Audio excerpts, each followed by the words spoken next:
Good morning, friends. Pastor Kelly here with you for the Wednesday edition of Sound Bytes. We want to start a new series today called The GraceFull Life. We finished up spiritual warfare right about the time of coronavirus. We started it, and then we worked through that, and then we worked through our trauma, loss, and grief series, which we finished up on Monday. All these things can be found on YouTube. They're all uploaded to our YouTube channel, Grace Connection TV. You can see all these back little mini sound bites. Now we want to talk about the graceful life. What does it mean? What comes to your mind when you even use the word grace? This is sort of an introduction into the whole series we'll be doing. Sometimes it's people just say grace is like a get out of jail free card.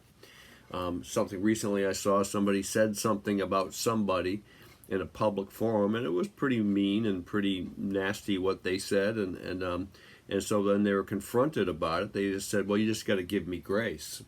You just got to give me grace. Well, you should have grace to get right and make the things right and apologize for what you said and what you did. And God, the grace is there to forgive. God's grace is stable and it's not changing. But that's grace, using grace as a get out of jail free card. It's taking our accountability away, and grace doesn't do that. If anything, grace makes us more accountable. Then we get into theological mode grace. Some of us out there who've been seasoned Christians and been around heard a lot of sermons and stuff, and we mentioned the word grace, and you go into this definition phrase where you can define it.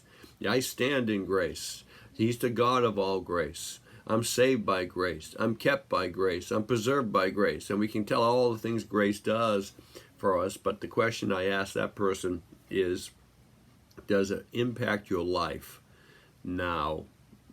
Does it impact your marriage, your family, your inner life inside here, your relationship with God in a practical sense? So these are tough questions, and we want to look at them. We want to unpeel this incredible theme. But let me just end with this. I'll read you from our website exactly how we define the graceful life. Now, simply put, this is from our website. What is the graceful life? Simply put, Jesus came to impart the fullness and the abundance of the life of grace to every believer. We are saved by grace. We grow in grace. Grace teaches us, encourages, and comforts us. The graceful life is a life that liberates us from the chains of a performance-based or guilt-riddled spiritual experience.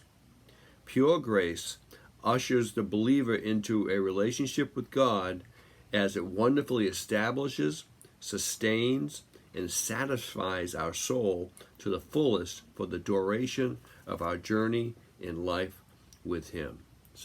And that's, I think, as clear as we can make it. We spent a lot of time working on that. It liberates us from the chains of a performance-based gospel or my own performance-based life.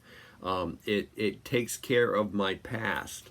It ushers me into a presence of God. And one of the cool things I love to say, what grace does, is a throne of grace in Hebrews 4:16, and it allows me as a sinner, as a weak person, to have a relationship with a holy, righteous, mighty God, an unhindered relationship, an unhindered fellowship where we are invited into His presence, Romans 5:1 and 2, by grace. And so that's a little snippet of the graceful life, and we'll be looking at more of this in the coming weeks and months. Bless you all.